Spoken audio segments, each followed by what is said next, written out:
Hello, everyone. Welcome to the HDSA Caregivers Corner.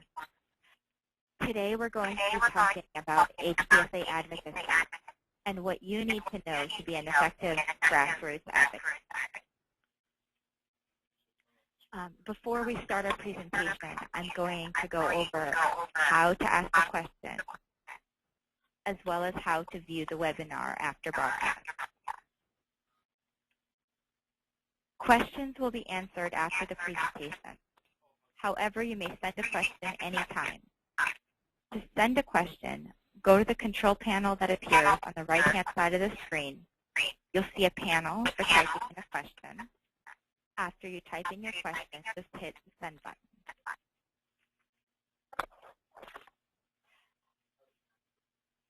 This webinar will also be available for broadcast approximately 1 week after today. To access the presentation, you go to the HDSA website, www.hdsa.org, and scroll down to the frequently used shortcuts box on the right-hand side. You will see a link to Caregivers Corner webinars, as well as an accompanying PowerPoint presentation. You can also find older webinars in the same place in the Living with HD section. And now I am so thrilled to introduce our panelists who are with me today, Lauren Holder, Denise Wilders, and Lindsay Zan. And of course, this is Jane Kogan, and I am HDSA's Advocacy Manager.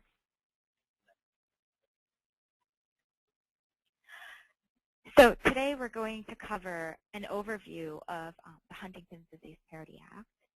We're going to talk about grassroots and legislative advocacy, and then Lauren, Lindsay, and Denise are going to talk about how they participate, as well as how you can get involved. So right now, the main thing we are working on is the Huntington's Disease Parity Act. And the Huntington's Disease Parity Act would make it easier for people affected by Huntington's disease to receive Social Security disability as well as Medicare benefits. Right now, and the way that it does this is that it would update the guidelines that the Social Security Administration uses to determine disability. It would also end the 2-year Medicare waiting period for individuals who are disabled by HD. Right now, the guidelines that Social Security uses are 30 years old, and they're insufficient and they're medically inadequate, not to mention outdated. Additionally, right now, people who qualify for disability still have to wait 2 years to receive Medicare, which often results in lapses in treatment, lapses in care and treatment. And our strategy for enlisting support for the Huntington's Disease Parity Act is to have people contact their elected officials and tell their story. And then HDSA follows up with Congress in Washington. So there's a really great synergy between the grassroots and the legislative aspects. Grassroots advocates put the face on Huntington's disease, and they're the ones that share their stories, and their stories are what members of Congress remember. And whenever HDSA advocates tell their stories, we follow up in Washington. So we put the pressure on them on the Hill, we put the pressure on them locally, and there's a really great partnership going on, and that synergy has helped us be very effective. And HDSA is here. We're here to give you suggestions on how to respond, to give you the tools and tips and everything you need to succeed. And now I'm so thrilled, to have you meet 3 HDSA advocates. And the first one is Denise Wilders, and Denise is going to tell you more about herself and the work that she does. So I'm so thrilled to welcome Denise. Good afternoon, everyone. My name is Denise Wilders, and I'm from Pequannock, New Jersey. I just wanted to tell you a bit about how I got involved in advocating. Before I got involved, which was about 3 years ago, I was very uneducated politically. I didn't know who my congressman was. I had no desire to be involved in politics at all. But after finding out that my Huntington's disease was in my family and finding out a lot about Huntington's disease and the struggles that families have, I became quickly motivated to be involved.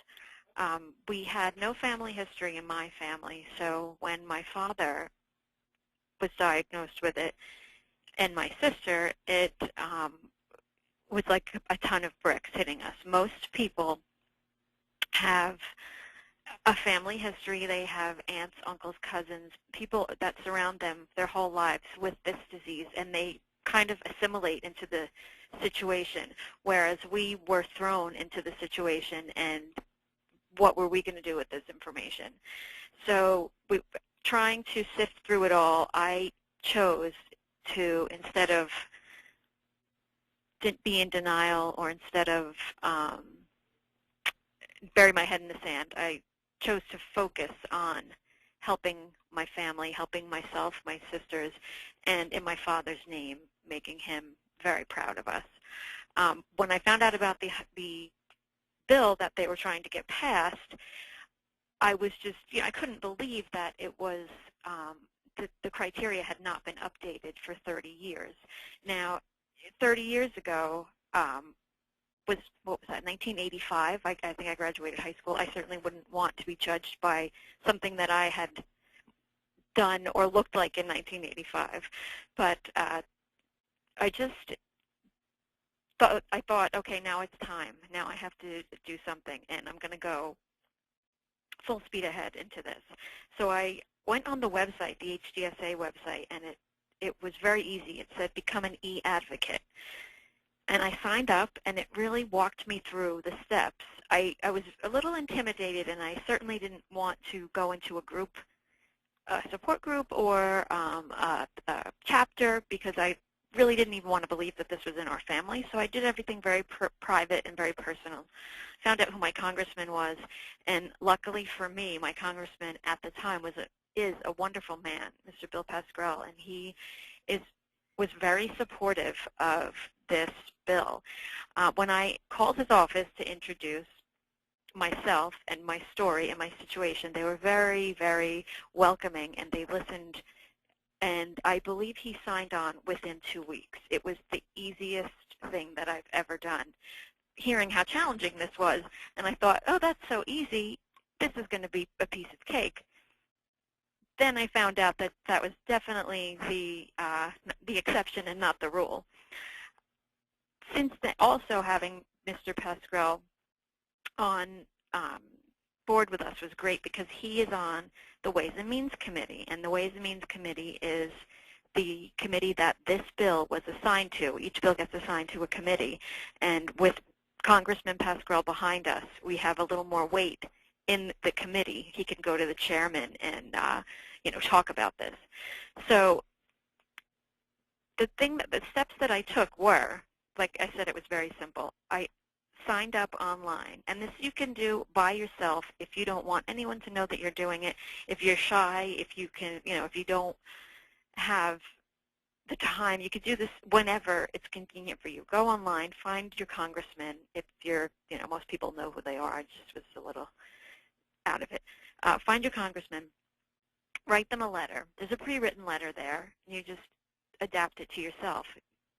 You put your name and address, and you put a little bit of your personal story. Now, everyone that's on this webinar has a personal story about Huntington's, and I'm sure they're all very personal, and they're all very emotional. If you can catch someone's attention, and if they read your story, they have to care. And again, everyone on this phone call knows what I mean, that they have to care, because if you didn't, you'd have no heart. So I wrote the letter to Congressman Pascrell. They wrote back. It was very simple. He co-signed. Then I moved, and now I have a new congressman, Congressman Frelinghuysen. Now here's the opposite end of the spectrum. Called the office. I got the health legislative aide's name. told her about the bill and my story, asked her if I could email her a letter about the bill, and asked for the sponsorship of the co-sponsorship of Congressman Frelinghuysen. She said, fine. I did that. I didn't hear back. I called back 2 weeks later, called back 2 weeks later, called back 2 weeks later. Then she stopped taking my calls. And then I felt like a stalker. I became a stalker. So it actually took me 6 months, where it took me about 6 weeks to get Mr. Pascrell. It took me about 6 months to get Congressman Frelinghuysen. And my last call was, oh, okay, I'm sorry, if she's not there, could you just give her a message? I've been trying to reach her for 6 months on something that I've already met with the congressman. I left that part out. We got a face-to-face meeting with Congressman Frelinghuysen, and he agreed to sign on. So I said, just give her a message. I'm going to call the New Jersey office to see what the holdup is. And within, I would say, 5 minutes, I had a call back from her saying that he had co-signed. So sometimes it takes a little bit of a threat, but what you have to keep in the back of your mind is that they work for us. If it wasn't for us constituents, the citizens, they wouldn't have a job. They would have no one to represent. They would have no one to do things for. So when calling any kind of political office, they work for you. You can, and it's easy to hide behind a phone, too. It's easy to ask, I need your help on this.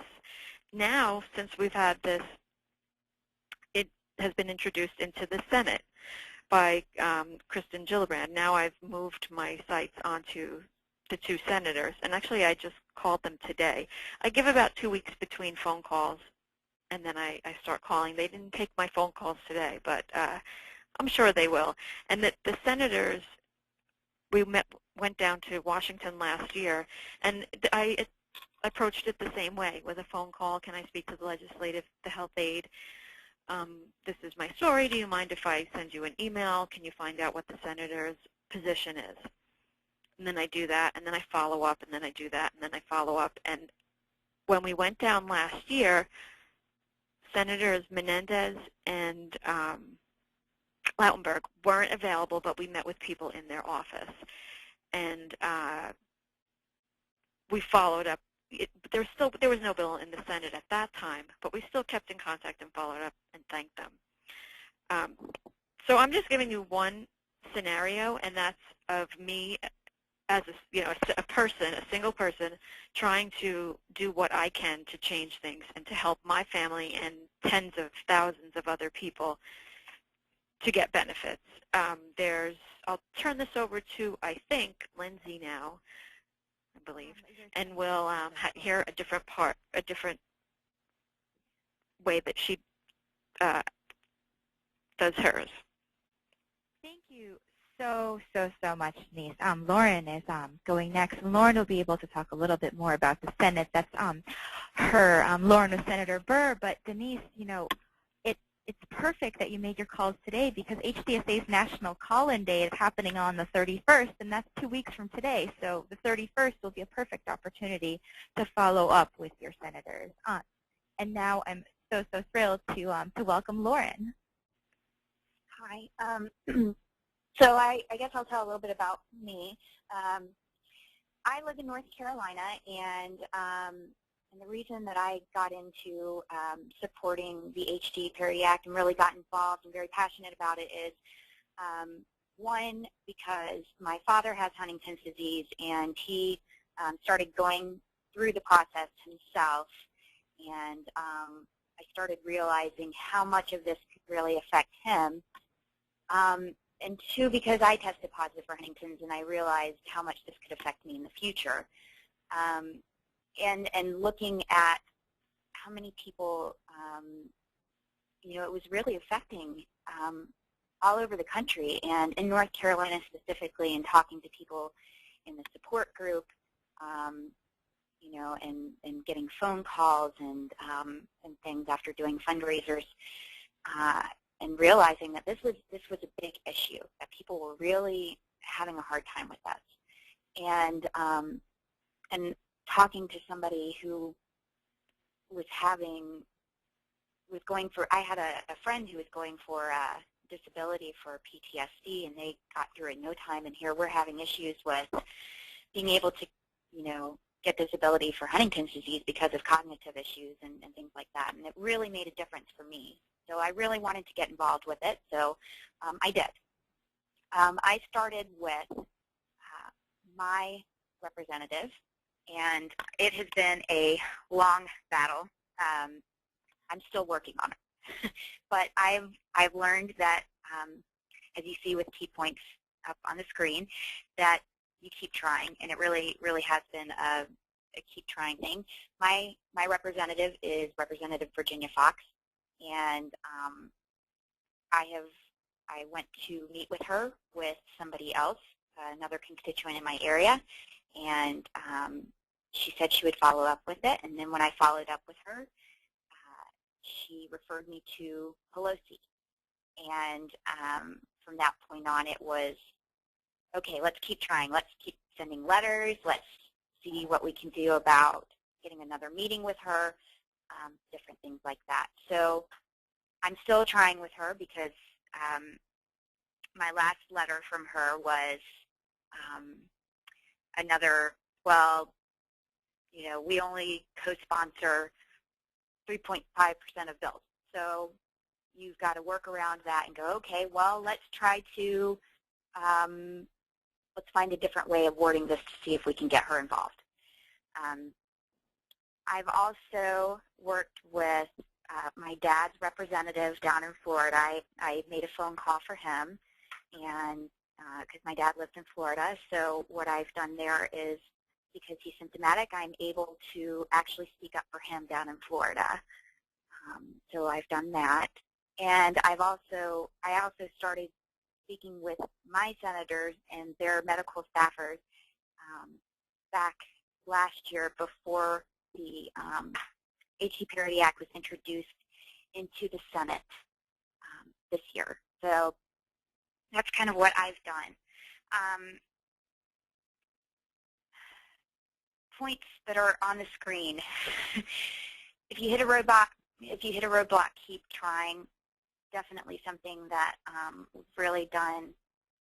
As I mentioned with Virginia Fox, it's something that I'm continuously doing, and it's something really hard that when you're trying to go after getting them to co-sponsor, and they're constantly saying, well, contact this person instead. No, I'm not going to set up a meeting. How do you keep trying when you're losing motivation? You call Jane Kogan, and she motivates you some more. And you just have to keep going, and you find a different way of wording things.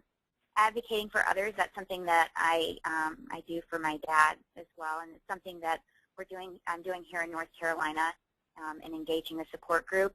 Something that I've learned is that if you can set up the meetings, something that I really like is, and my personal opinion is that the personal meeting, if you can take one day where you can go and set up a personal meeting and get everybody together and show your representative or your senator the people who are suffering, the constituents who are suffering, it really makes more of an impact because they're seeing the people and they can share their stories. I went and met with Senator Hagan's medical staffer in Washington, D.C., and we got a lot of excuses. So what we're doing here in North Carolina is on May 24th, we're meeting with the staffer in Raleigh, and several of us are going to actually go and tell her our stories. And that's from people in the support group, and they're very excited about it. And it it just took me setting up the meeting and saying, hey, do you want to go? All it is, and it makes a difference. And it's just, it's not having to even meet with the senator herself. It's, okay, let's start somewhere. Let's meet with the staffer, because they make a difference too. They're the ones who are going to go and tell whether or not this is worth co-sponsoring. So you start somewhere, but engaging people in the support group and getting those people and getting them to share their stories, because in my opinion, the actual visual meeting makes a huge difference. And if you can take a day to go and do that, it's so worth it. And again, phone calls are a huge deal, you know, if you can't. But if you can go for that personal meeting, it really makes a huge difference. I know going and meeting with Senator Burr was a huge thing, because whenever I met with him, you know, he asked me, he sat there and he talked to me, and he said, so how are you involved with Huntington's disease? You know, I know your dad has it, but what about you? How are you involved? And when I told him that I was just a volunteer and that I tested positive, he actually sat there and listened to me. He wouldn't have asked me that. Well, he wouldn't have been able to ask me that through a letter, and he probably wouldn't have asked me that over the phone. But he took the time because I had a personal meeting. So I think that really makes a huge difference, to be able to go and do that. And I've been able to follow up with his medical liaison through this whole thing, and keep in contact with their office ever since. So hopefully we'll see something soon from them. And I just really think that, you know, that's important. And I think now we've got Lindsay.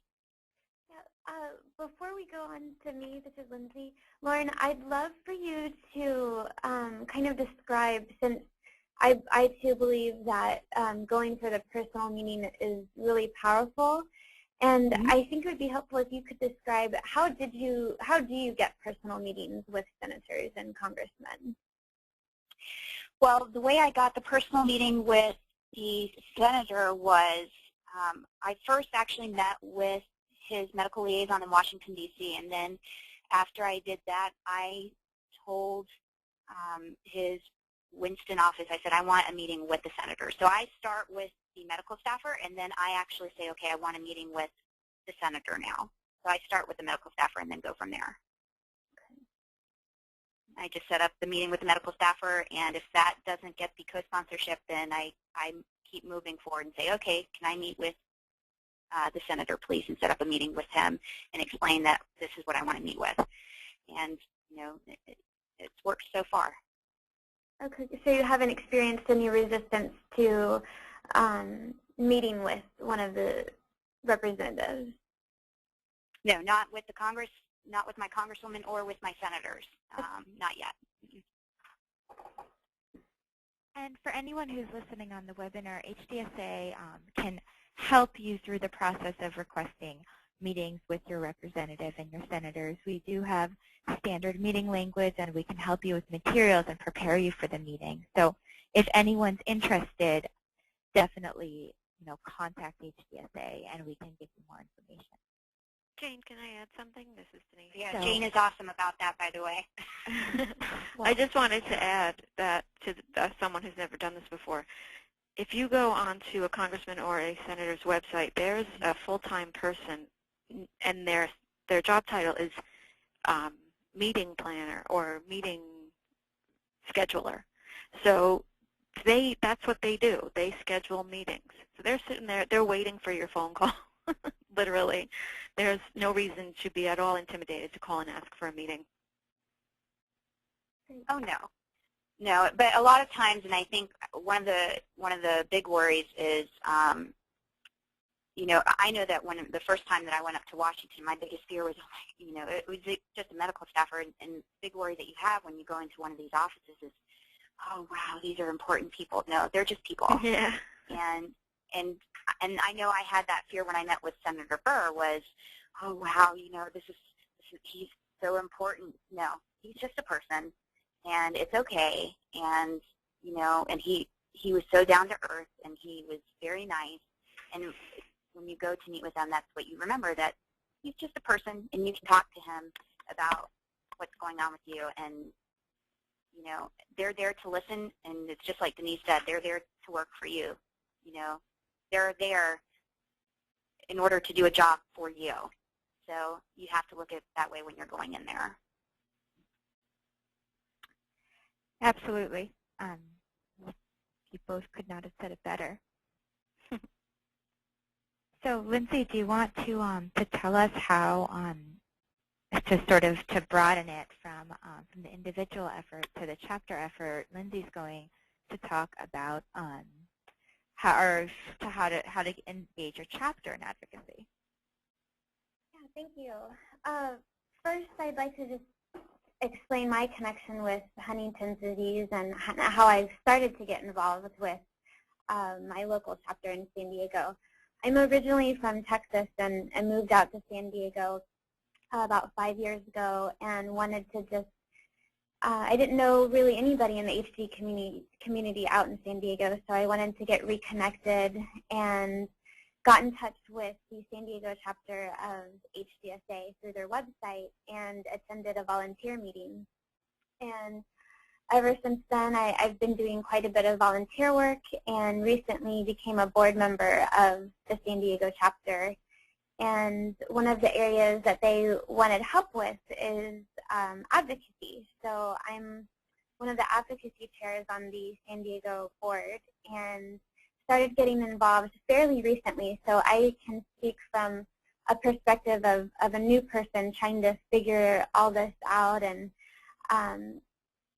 Jane has been really great. If you have any questions, if you're not sure how to get involved or where to start, she is so helpful. She's very responsive, gets back to you right away with a lot of different resources and suggestions on how to move forward. Also, the HDSA website under Advocacy has a lot of great resources. If you aren't too familiar with how to explain what the Parity Act is to other people, there's great downloadable documents that give summaries of the Parity Act and different suggestions on how to talk about the key points of it. And with the San Diego chapter, they've been really great. What we've been able to do is really talk with each other and advocate as a group.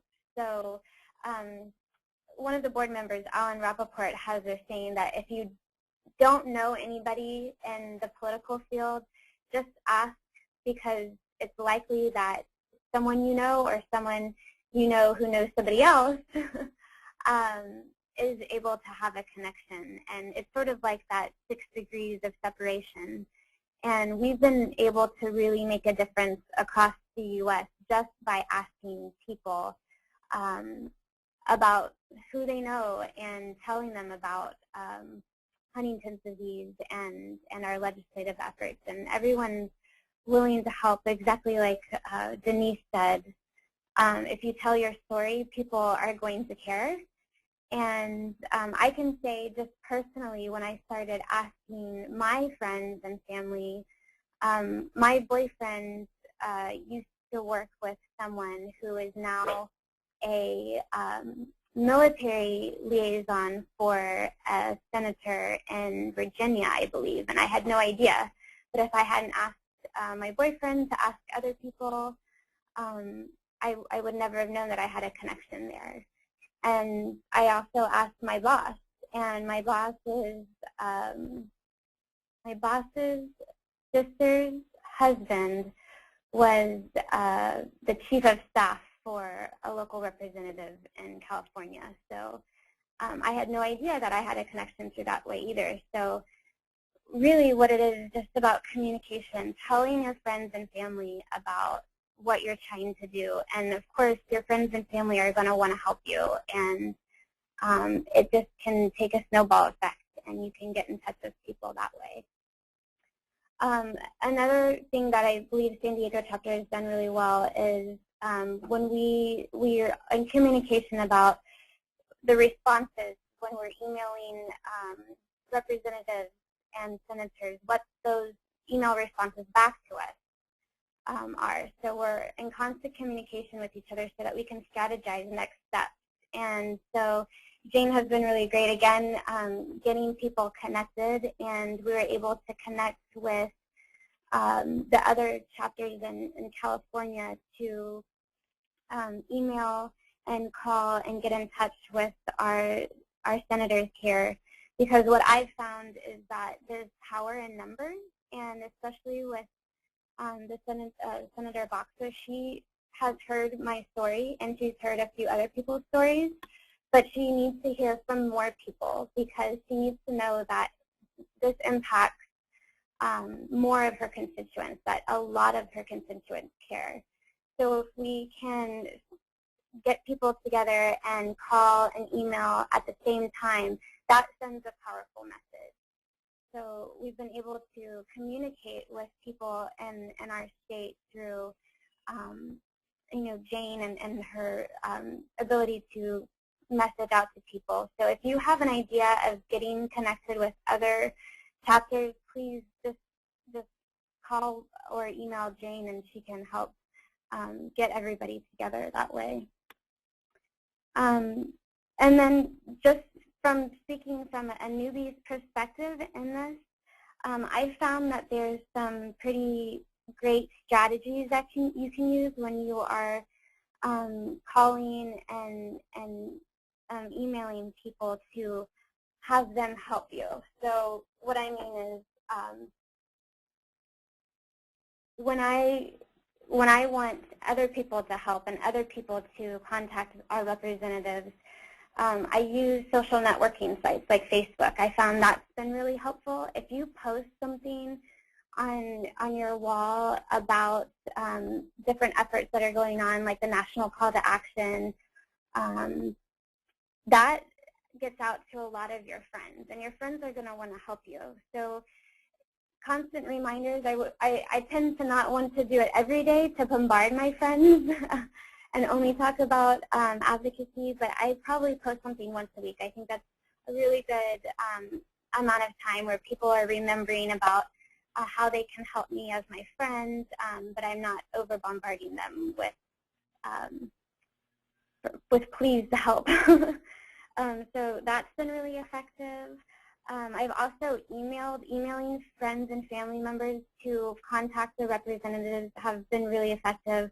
I found that if you be specific in your emails, instead of just saying, hey, can you call or email your representative and then ask your friends to do the same, it's not as effective as if you give specific names of your representatives and senators and links to their emails or links to their websites or their actual phone numbers so that they're not having to figure that out themselves, and then giving them some guidelines on what to write about. Then they can just personalize it if they want to. And I feel that being more specific, I've gotten a lot more responses of people saying, hey, I did that for you. And also, instead of just saying, post this on your Facebook and ask all of your friends to help out too, if you say, can you please ask 5 friends? That gives them a more specific number, and that's going to help them at least ask 5 friends versus none. So I feel that's been really helpful too. So be specific, give them the information that they need. All that information is on the HDSA website, so you can go there yourself and grab that information and send it in an email.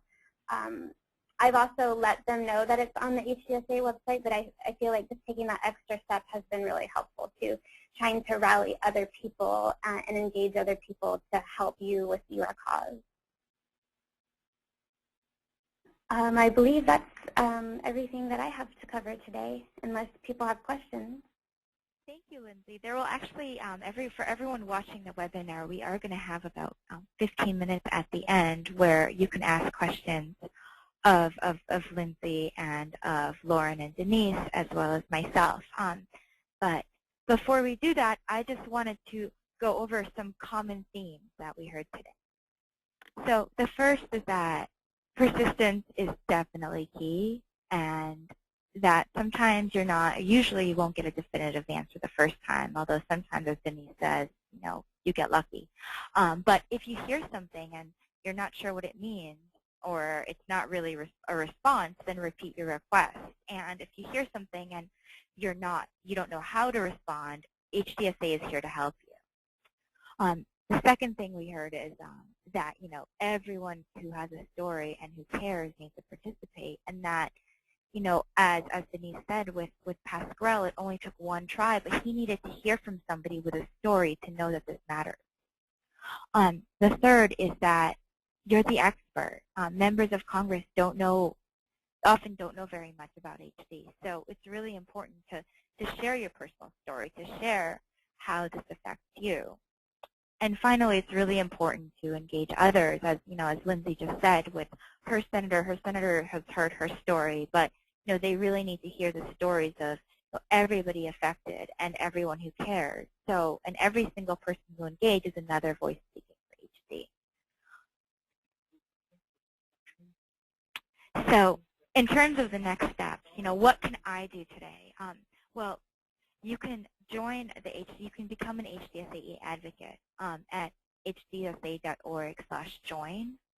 If you're already an e-advocate, ask the people that care. Ask 10 people who care about you to get involved this month for HD Awareness Month to join. And also, please RSVP to call Congress on May 31st. May 31st is HDSA's National Call-In Day, and we're trying to generate as many calls to Congress as possible. So please, commit to make a call. Ask your friends to commit as well. We're going to have all of the information posted on the HDSA website. And as several people have said, very, very well, everybody on this webinar has a story, and everyone who has a story needs to tell that story to Congress. And it's about figuring out why this personally resonates with you and telling your members of Congress this. And they definitely need to hear from you to know that it matters. And before I take questions, I want to show you a very special video that we're going to be posting on our website and on Facebook to promote the call-in. But, if we don't call, who will?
So at this point, I'm going to turn it over for questions. If you want to contact Lauren, myself, Denise, or Lindsay, our emails are all here, and we definitely can answer any questions that you have. If anyone has any questions about the Huntington's Disease Parity Act or advocacy or anything like that, of course, HDSA is here. So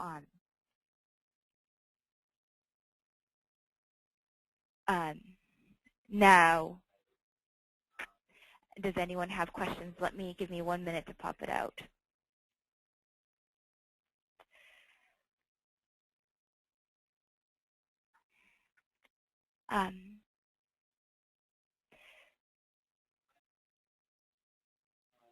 One second, I'm just getting the questions out.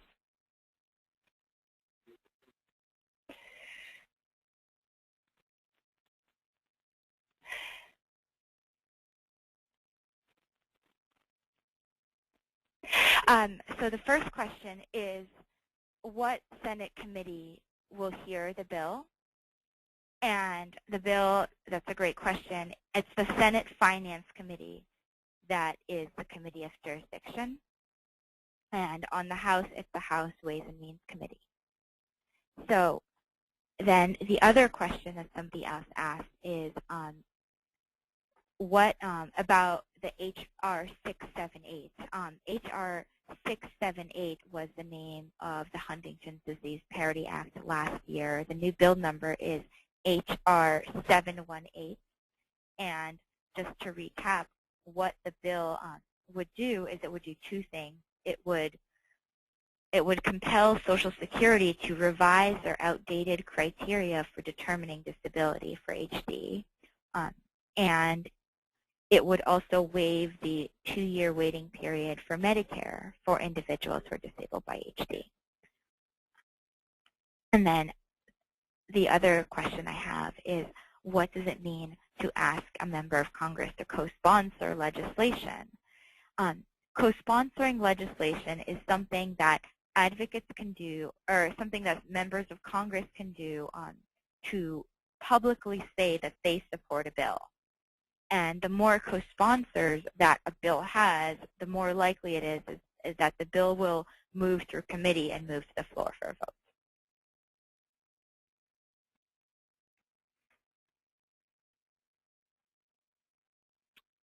I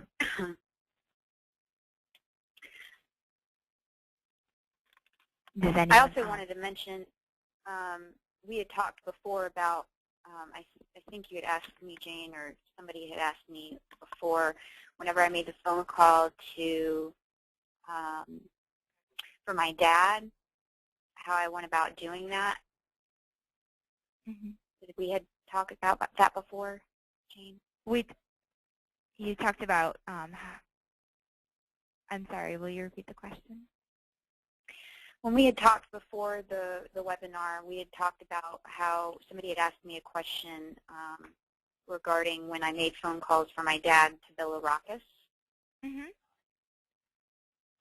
And how you did that? Wanted me, right, and you had wanted me to bring that up, I think. Oh, absolutely. You calling for your father? Right, but you've got a link for talking points, right?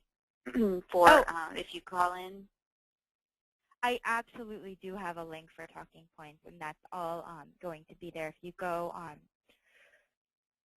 it's the www.hdsa.org/call-Congress has talking points for your representative. But if you, if anyone on the webinar wants to call for a member of their family, I can also get that information and get the number. Okay. Well, the only advice I have is if you're going to call, you know, especially if you're calling for somebody else, like when I called for my dad, make sure that you really stress the story over the phone and everything. You know, really, really share that story, because you know that they need to know. And yes, you're sharing information about what this is, about the HD Parity Act, but they really need to know your story, and that's how we got the support from them. So, absolutely. I have a few more questions. Somebody asked if there's a deadline. Well, the deadline is basically the next session of Congress. So each session of Congress is 2 years, and anything that isn't ruled on or voted on within 2 years basically gets thrown out and sort of dies, so to speak, until the new Congress. So right now, since the bill was introduced in February, we have 2 years for this Congress to get this done. Then the other question is, how do I know if I'm an e-advocate?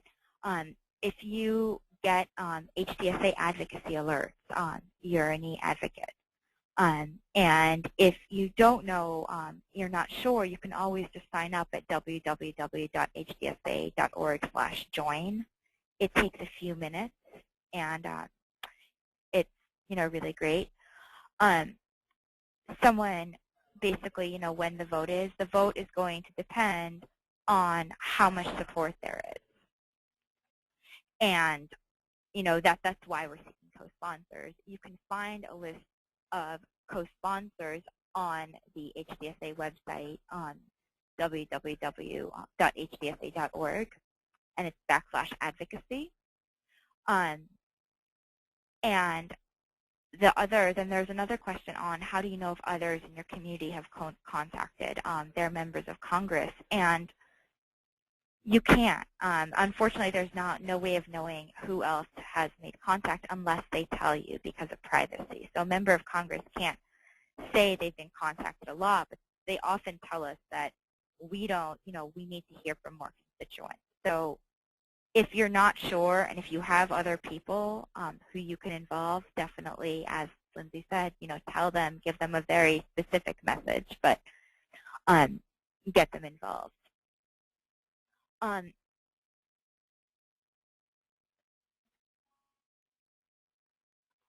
Also, I have a question about, I got a question from somebody in a state about the state's health insurance. Right now, we are working on national issues. We're going to expand, but for that person, please contact me offline, and I will get you an answer. My email is posted on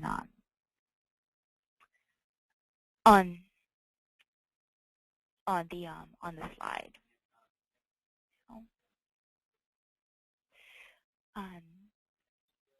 Somebody else asked me if HDSA has a list of advocates by state or region. We, because of privacy concerns, we don't share our advocacy list. We don't give out anyone's name unless they really give permission for that.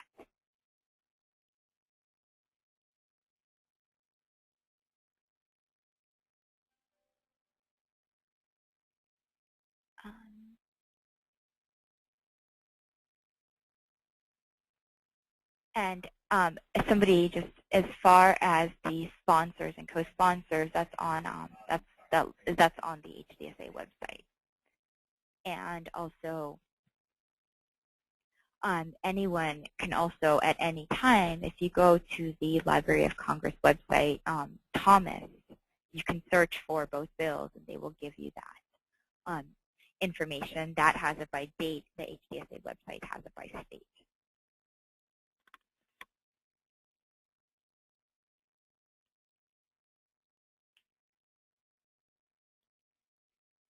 So while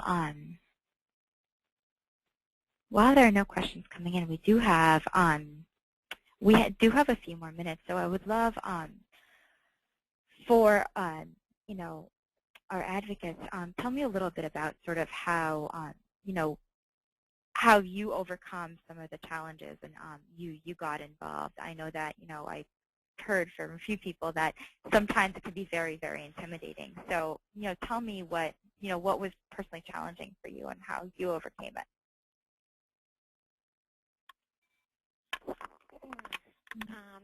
Starting with me, Denise. But well, I had mentioned in my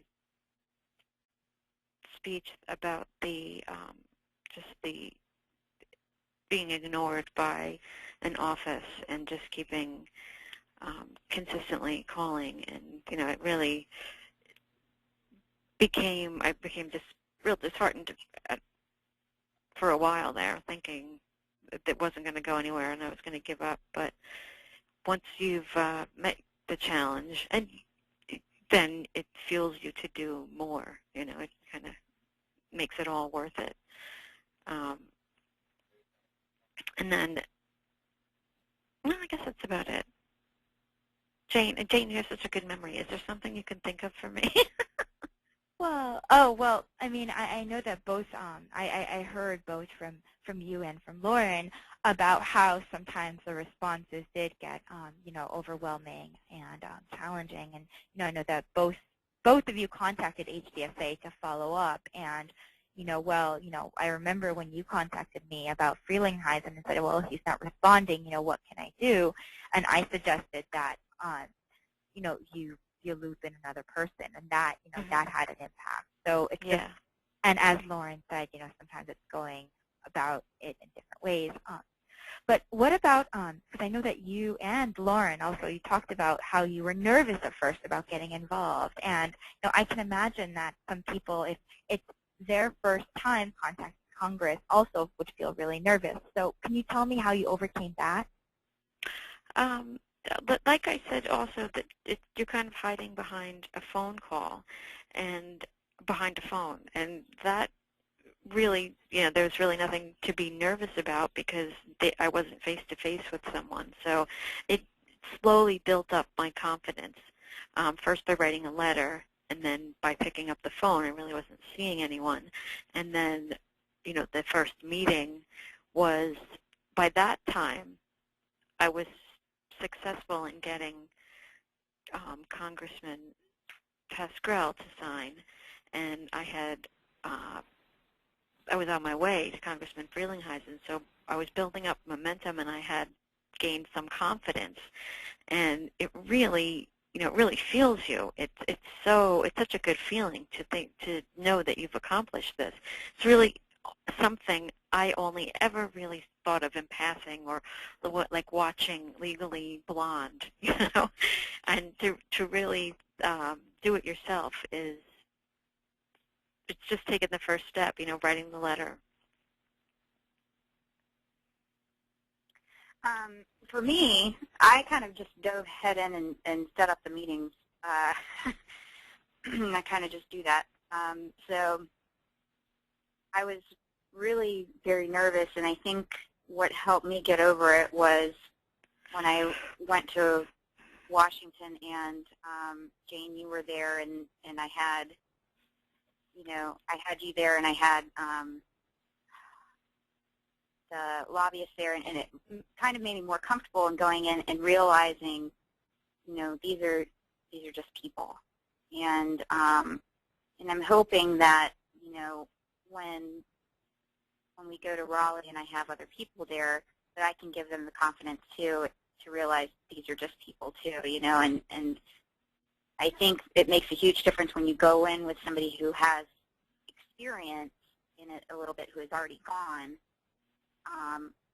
and they go, okay, well, we're here to talk to you about this, and they have the confidence, and they've already talked about it, and then let you speak and give your side of it and give your story, because then that gives you the confidence to go back and do it again.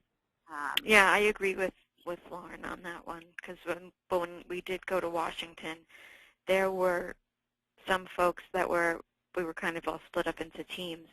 There were some people on my team who I just assumed would have no problem speaking and asking their congressman, and they said to me, "Would you mind talking for me?"